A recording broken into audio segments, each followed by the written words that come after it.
2 cubed means 2 times 2 times 2 equals 8, right? 8 minus 3 squared plus 2 times 3. Now 3 squared means 3 times 3 equals 9, right?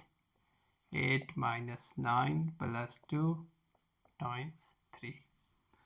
Now 8 minus 9 equals minus 1, right? Plus 2 and times 3.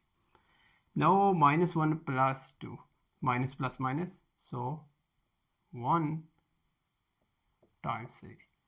And now 1 times 3 equals 3. But this is wrong. Why?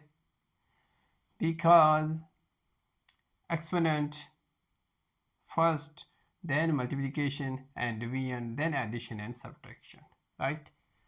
So follow the order of operations.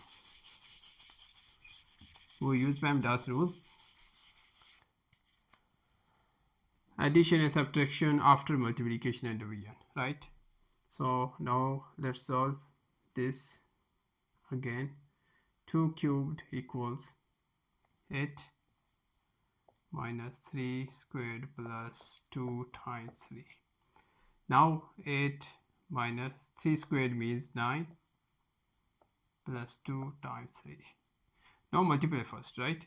So 8 minus 9 plus 2 times 3, 2 times 3 equals 6, right? Now addition and subtraction from left to right. So 8 minus 9 equals minus 1 plus 6. Now minus 1 and plus 6, minus plus minus, so 5.